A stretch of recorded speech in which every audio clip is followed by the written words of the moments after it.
I bloomed up to like 267, I think was the peak. And I just kind of shook my head at the scale that day and was like, this is ridiculous. We gotta change things.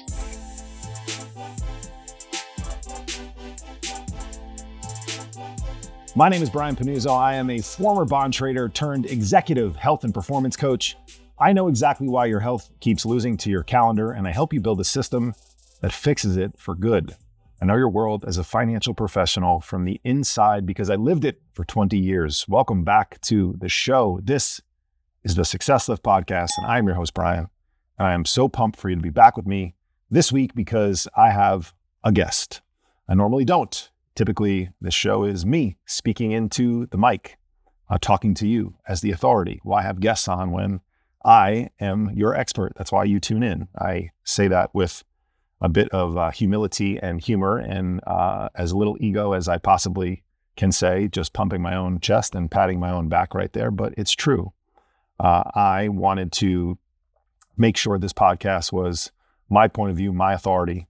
And I felt like it was the main reason that people would tune in. And so a couple of years ago now, I decided to stop having regular guests. Now we still have some guests here and there, and guests are incredibly valuable to a podcast. You get another perspective. You get to hear an expert opinion. But for the most part, the things that I talk about, I'm an expert in. So what do you need to hear somebody else talking about it as well? But we do have the perspective of others. And this week, we invited one of our all-star clients onto the show because he's gotten epic results. And he got such great results in such a short period of time that we created a case study out of him because he is abnormal. All right. His results are abnormal. Jason Eckerman is a wealth manager. He's a husband. He's a father. He runs a big wealth management practice. He hired us, at this point now, 4 months ago, but our case study is done on a 3-month basis from April 1st to July 1st. And he wasn't like a super overweight guy. He's 6'2". He's not a small dude, 243 pounds when he started with us on April 1st.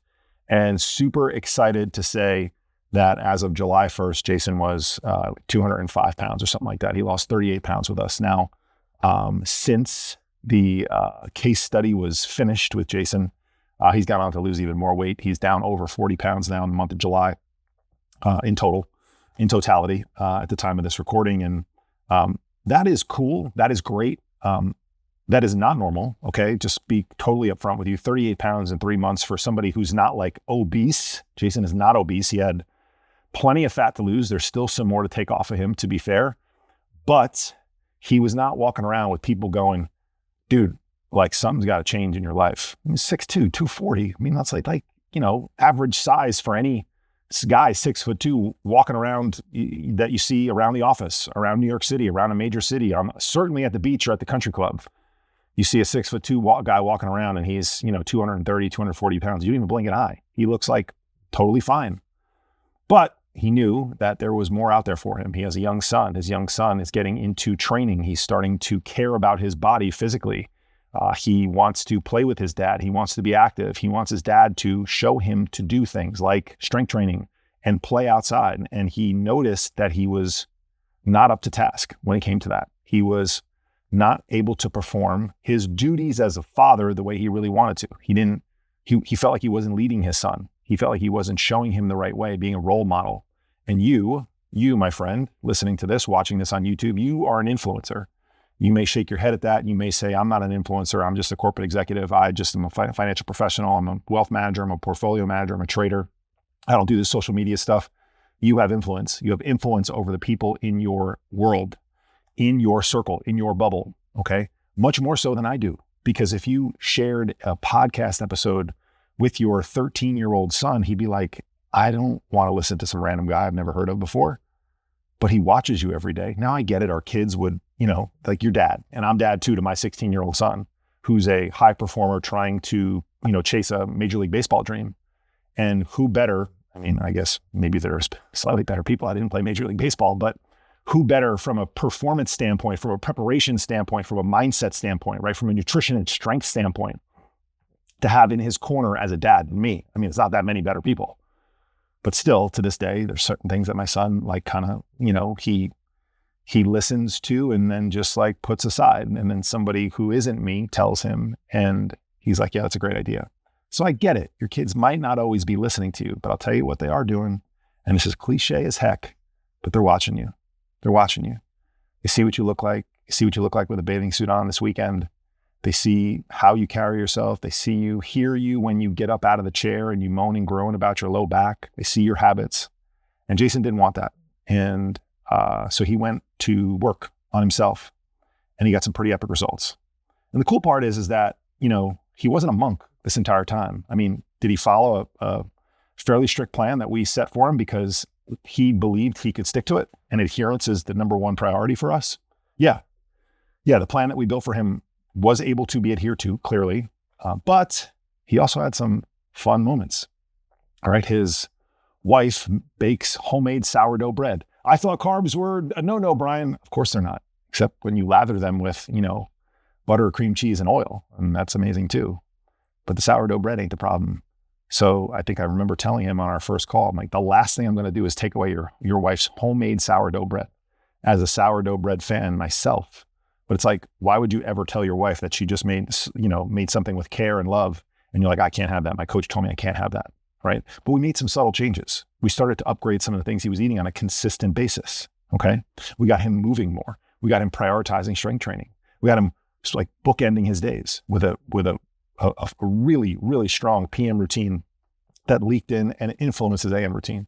So all these things started to compound for him really, really fast. He was still able to have fun at family reunions. They traveled. He has to travel for work at times. He just recently went to a music festival with friends in town. He's hosting friends pretty constantly. He has a beautiful piece of property in Kalispell, Montana. So all this to say, give you all this details, like Jason's not living the life of somebody who's like living in the gym, taking his Tupperware containers everywhere. Not even close. And you'll find that out by listening to our conversation. I think you're really going to enjoy it. We did a written case study on him, and I would encourage you to go into the show notes and click the link to grab it, because while you get a bunch of information from this conversation and hear about some of the things he was able to implement and how it's sustainable in his life, and he can continue this going forward, because we're not done yet. We're just getting started. We also, articulated it into a document for you so that you can look at it yourself and you can take some of the principles that he used and apply it to your own life. If you enjoy this podcast, share it with somebody. Share it with another financial professional, somebody who's a father, who's a husband, who's told themselves the story that this is the cost of doing business in their life for their professional success. All right. That's bullshit. I figured it out 11 years ago. Jason's figuring it out right now. So are the 70 plus men inside of our program. So the hundreds that have come through. Appreciate you guys. Enjoy this conversation with Jason. We'll see you back here next week. Jason, now officially, welcome to Coaches Club, buddy. So context for everyone, and we're going to get into it, but Jason just went on a great 30-second rant. And I was like, dude, shut up. Just stop talking. I got to hit record first. This is the gold that I want to record so that other people can hear it. So we'll rewind that part of the conversation. What's going on, man? How are you? Good. Feeling good. You and I have talked a lot about summer, and not to be super vain or anything like that, but I think every single person in this world is lying to themselves if they don't want to look good with their shirt off. And dad bod comments get thrown out there, and you want to make your kids proud, you want to make your wife proud, all those things. And we're here in summer, and I'm very different than I was 3 months ago. And yeah. So quick rewind. You've been inside the program for just about 3 months, just a little over 3 months. Before we even go into some of the progress you've made, real quick, who are you and where are you? And you're not us. We're just laughing about you, taking a bunch of tests or preparing for a bunch of tests. And we'll get into that stuff too. You should have done it when you were in your 20s. You're not in your 20s anymore. So you got a family, you got real things going on. Real quick about you. Yeah. So I'm Jason. I'm 41. Somehow that happens fast. I got an 11-year-old. Spent most of my professional career in the Northwest, but during COVID, I flocked east to the mountains, and I live in Northwest Montana on some acreage. I'm a country boy at heart. I love it out here.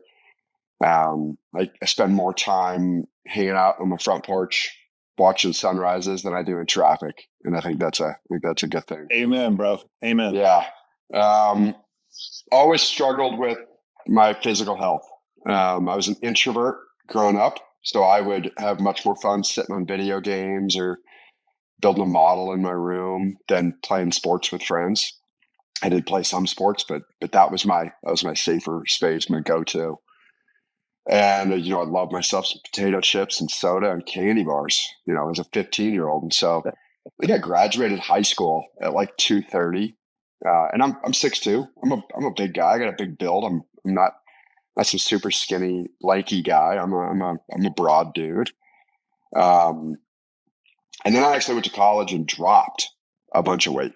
I think a lot of people gain weight when they go to college. No, I stopped having my mom's cooking and had to pay for my own stuff. And so I actually lost some weight. And then I got a couple of buddies, talking about community.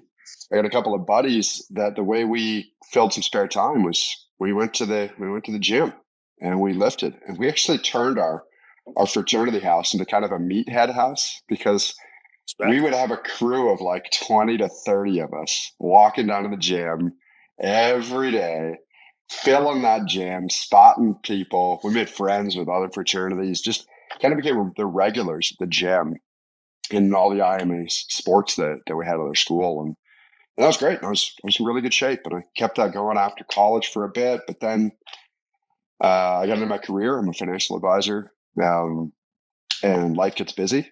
You got to build a business. You got to build a life. You got to make money. You got to build your foundation. And trips to the gym got caught. Didn't have time, didn't have energy. And then you're eating a quick meal here versus something that really you should be eating, and your metabolism starts slowing down, despite your best efforts. And I just kind of did that. I'd bloom up, and then I'd go through a little healthy phase, and then I then met my wife, and suddenly happy hours out, getting beers and fried cheese balls was more exciting than hitting a cardio or a gym session.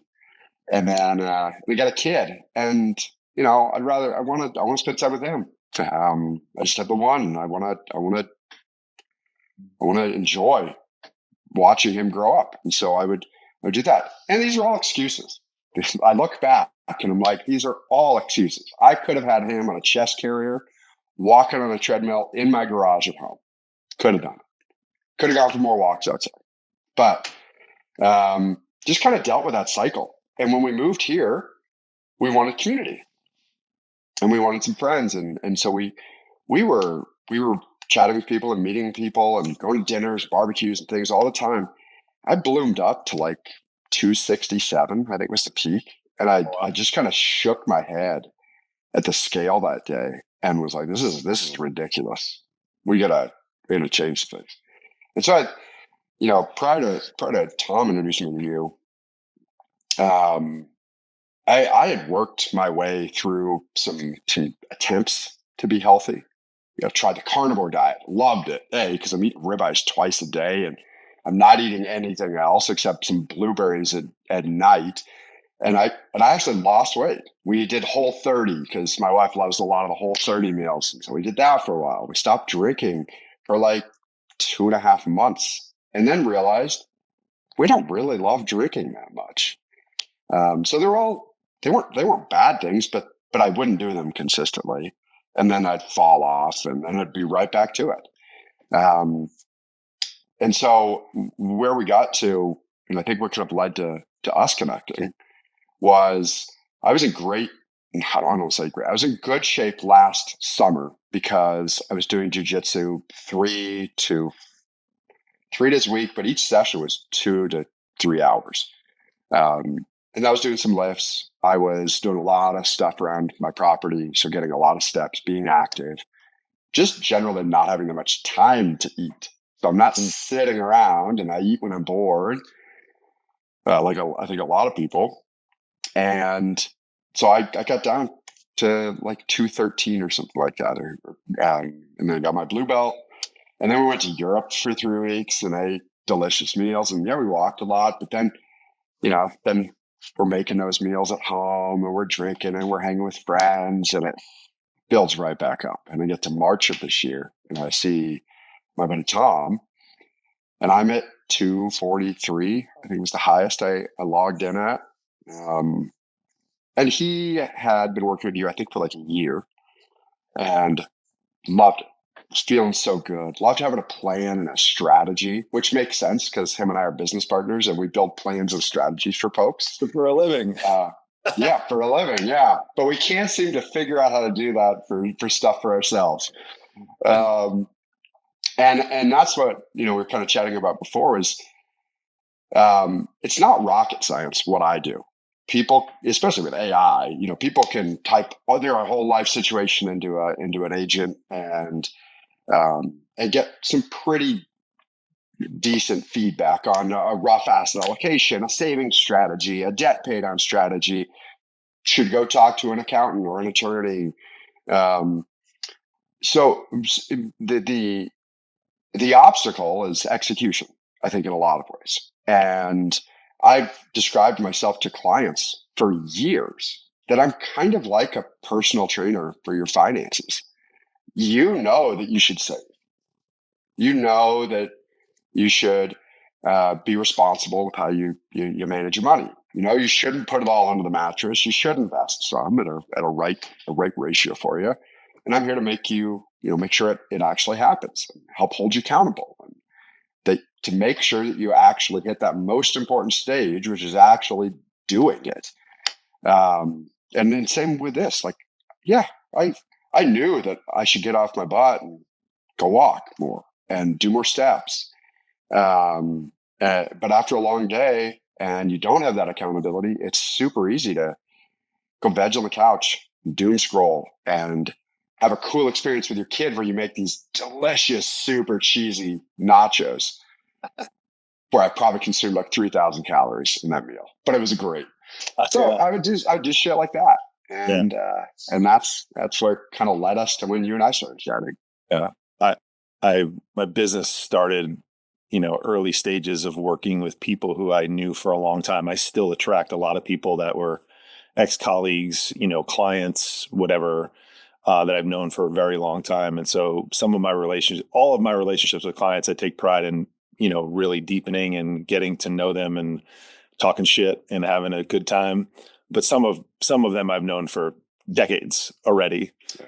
Before we even start a professional, working relationship. And so the shit talking gets elevated real quick. And a couple of them, I'm thinking of one in particular. It's like, I cannot fucking believe how much money I pay you to tell me to eat protein and walk. And I'm like, oh. But if you didn't pay me, he goes, I know. So, yeah, it's like, I use this because of my old job, and because of the people that I work with. I use that analogy about like you are not needed, technically speaking, either. I could chat GPT a great, financial plan. I could get an asset allocation from YouTube. I could watch a couple videos. I could buy some index funds and I could mail it in, but I don't. And nobody that is listening to this does, because we all know that there is tremendous value in customized advice, and more importantly, in accountability around, when it comes time to make that decision, that's really important. Like, I'm getting a little nervous here. I probably should sell everything. And you're like, remember the goals that you said that you had. Remember, this is the plan. Remember that you don't need this money in the next 2 weeks. It's all of those things that are very relatable to, your profession and mine. I mean, yeah, dude, like walk more, eat more real food, get better sleep, don't drink so much, do that for a long period of time, lift some weights if you care about your actual body composition and not just the scale. It's not rocket science. Yet people struggle to do it. So I couldn't agree with that more. And I use that analogy a lot. So you mentioned 260s. You think you mentioned 243 when you started, at least as of yesterday or the time of this recording, whenever we do decide to release this, about 205. So down 38 pounds in 3 months, which I am the first to admit is epic, above average, not normal results for the speed at which. So I'm curious because like I want to dig into a bit more of like everyone that comes through this program is doing the same things or should be doing the same things that you're doing. And so it's like you're not doing anything differently, but like why do you think it clicks so fast for you? Why do you think you've gotten such great results? And also I want to touch upon too, you haven't been living like a monk for the last 3 months. Yeah. Yourself at times. You've been locked the hell in. You can't not be locked in and get the results you're getting. But I'm just curious, take us through a little bit about like what's been material for you in terms of changing and what do you think's really moving the needle, and then sprinkle in some of the other fun stuff you've been able to do too along the way. Yeah. I think that first of all, I would say I have a personality that when I start something and I see the goal of where I want to go, and the goal was never a defined weight or a certain fat body composition. It was I want to feel better, I want to look better. I want to snowboard with my kid and his kids when I'm in my 60s, 70s. Whenever that is. But there was an objective. And my personality is that when I have an objective and I'm focused on it, almost like an addictive personality with that I go very consistent with it. I like seeing my MyFitnessPal. I've done 90 something days now in the corner. I saw yours on a post the other day. You were like 600 something. And I'm like, what is that? Almost 2 whole years. Good on you. So I like that. And I look at this as just a kind of a grunt work mission. I've got to do stuff. Great. I can do that. I can show up, be told what to do and do it. I think in a lot of ways I would have thrived in the military because of that mentality, but story for another day. And so I took what you guided and I did it. And I tried to, every time my brain tried to throw an excuse, I told it to shut up. And, I never had to use your don't be a little bitch sticky note, but that was there. I was like, an ace up the sleeve. But, we dealt with challenges. My PM routine was shit. And that was leading to a rough AM. And I was hitting snooze too much. Okay, well, we solved that. We moved the cell phone. It was a game changer. I will never have my cell phone charging next to my head again. And that, setting out the gym shoes and pre-choosing my gym clothes gets me down there. And so I have now this new routine. Instead of sleeping in and pressing snooze 7 times and like groggily waking up and feeling not prepped for the day, now by that same time of day, I've walked for an hour, hit 4 miles, almost 9,000 steps. I've done probably 10 chapters of my Bible study that I listen to while I do that. I watch the sunrise. And then 3 days of those weeks, I've not been great there. I'm trying to get better, but 3 days of those weeks, I'm lifting as well. And I'm fortunate I can do all that in my house. I don't have to go anywhere. That was always an obstacle for me, which is partly why we put a gym in our house, is to make it easier, get rid of the obstacle. And then I'm starting my day at 7 or 8, and I've already accomplished all that. And so mentally, I'm in this position where I feel so accomplished at that early point in the day where half of the world's not even awake. And then I go and start my day. And like you said, it's not been without challenges. I'm studying for my CFP course during this. I'm doing a chronological Bible study.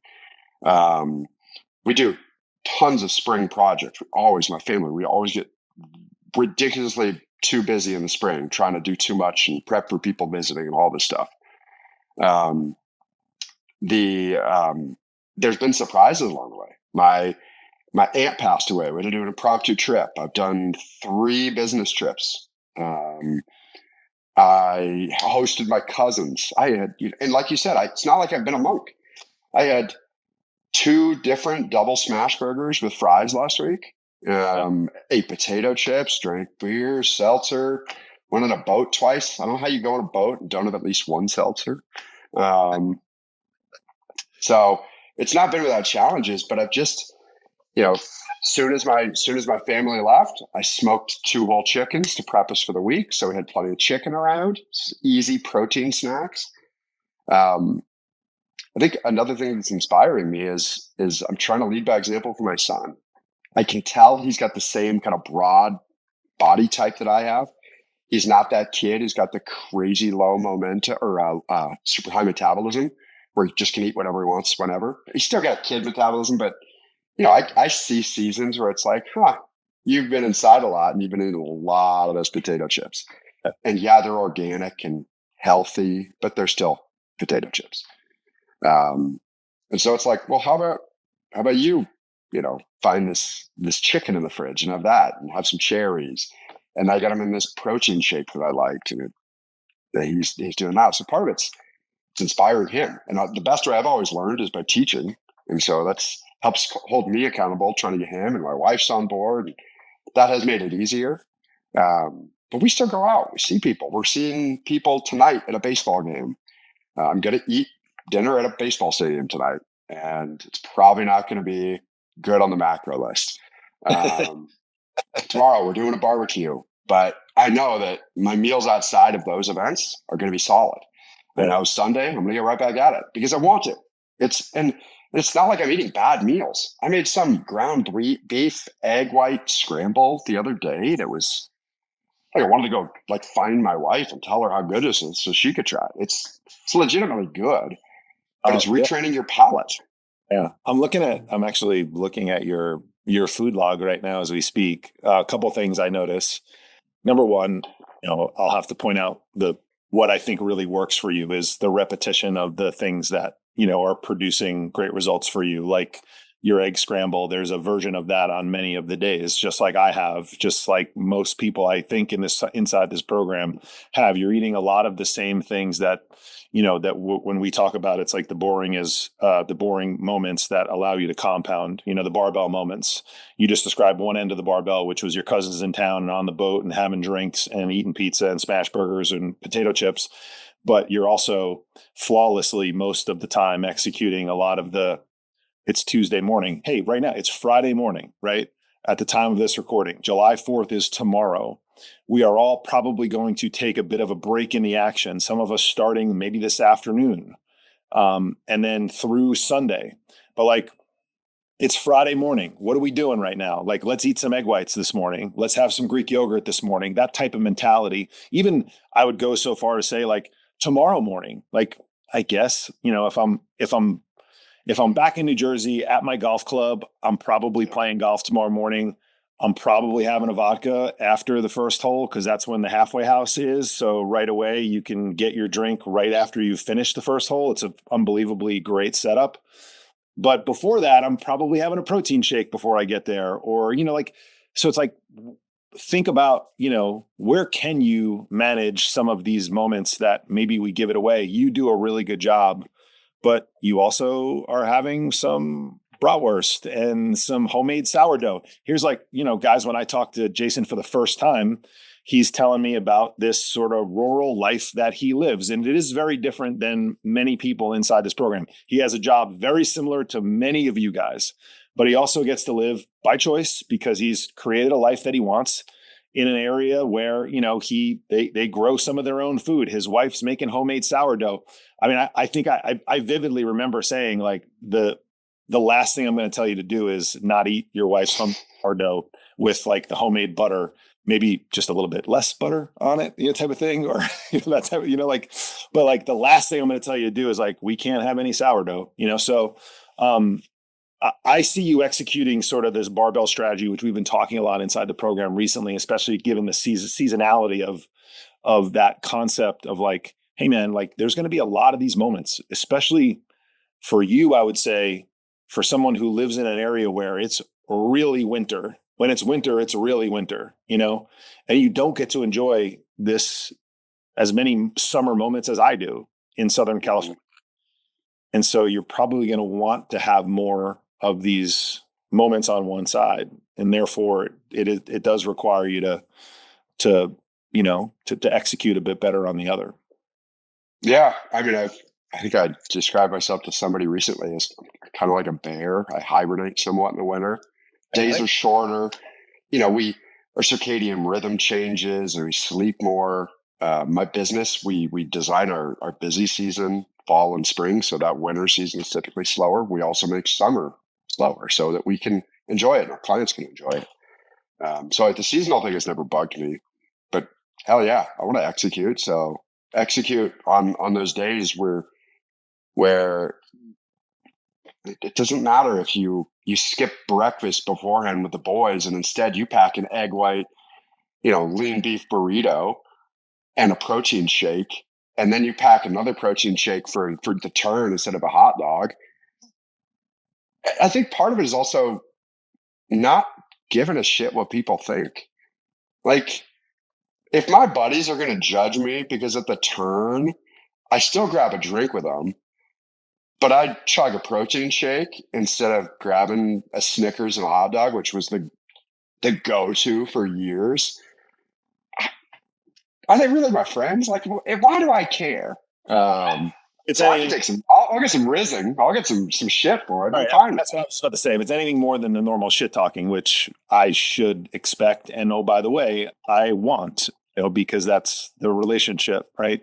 I always laugh at this meme whenever I see it. It's like 90% of male friendships are talking shit to each other's face, supporting each other behind our backs. So it's like I'm not willing to support you until it's behind. To your face. I'm coming at you. So I'm coming at you to your face and loving on you and supporting you behind your back. That's a real male friendship right there. Absolutely. 100%. Yeah. Trying to explain that to your kid is another story. Especially if they got a sister or moms, they see mom differently, but that's dudes. So you mentioned like the feel better, and then I forget it was before I hit record or not. You were talking about like, I think you think guys are fooling themselves if they don't want to, look with their shirt off. Have you evolved? And this, okay, if you haven't, have you noticed any evolution in like your goals? When you started at 243 and you were at 260, now you're 205, and it's like sometimes I get this for a lot of people when I talk to them, they can't comprehend abs because it's like. And for lack of a less descriptive analogy, they haven't seen their dick in a while, type of thing. So has anything evolved for you? Yeah. So I used to jokingly say, who needs a six pack? I got a pony keg, or I would say things like, God, it's way too much work to try to maintain a six pack. Like, who am I doing that for? I already got my girl. We're happy. We're not perfect. We accept each other. Yeah, I don't need that. I told my wife recently, because she has this worry of, she knows me. She knows I'm competitive, and I'm a grinder. So she's like, you're gonna get too skinny. I'm gonna see that vein in your forehead, and you're older now. And I'm like, thanks. She's like, yeah, your skin is gonna it's gonna look different. You need some meat on your bones. And I'm like, yeah, okay, I hear you. I don't want to look like Skeletor, but I'm curious. I'm very, very curious to see my abs.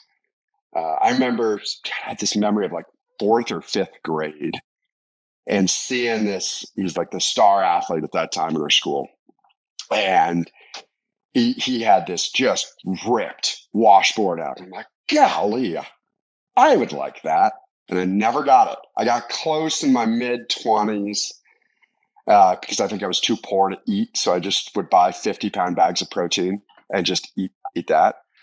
But I don't feel like that's sustainable, when you get into the rest of your life, and it wasn't. And so now I'm like 41 and I'm like, I think you could argue that I'm in the best shape of my life, which is awesome. Thank you. Thanks to Tom. Screw Tom. Tom didn't do anything. Love you, Tom. But I think I think you and I both agree, we still got a little more to go on the fat loss phase. I think we want to keep doing that. But then I'm excited to see the next evolution. And you talk about like body composition. And I don't want to get back to the meathead. I pressed 365 and bench one time in my early 20s. I'm like, I don't need to do that. My ligaments and joints are going to bark at me. Yeah. But I like that. Like my kid goes and like asks me, Dad, how big are your arms? Like, God, how much can you lift? Like, I want to again be the example for him to get his ass down to the gym. He's at that age where it's like, teen is about there, and he loves football and he loves baseball and he loves snowboarding and he's starting to get into golf, which is awesome. And it's like, well, you gotta be strong. Your body's got to be a machine. It's going to help you with all of those things. You're about to start having interest in girls. You want to look good. It's going to help. You're going to feel better. It leads to confidence. You've posted so many things of like, people notice people that walk through a door. People judge books by a cover. As much as we're supposed to not, people do it. And when you're in better shape, you feel better. We just had a bunch of photos professionally taken, and I busted my ass before that. And I busted my ass so much that I couldn't tailor my suit to fit. So I had to go buy like some $2,300 suit last minute because we couldn't get the tailoring job done, which is poor planning, but it is what it is. But I look good in it. I felt good in it. And I think that's where the goals are, is I want to continue to feel good. And I want to see the abs. I'm not necessarily saying I want to be able to at every day at all times be able to see a washboard 8-pack or something like that. But I'd like to see where I need to be to get them, and then find a sustainable path to where I can just be healthy for the rest of my days.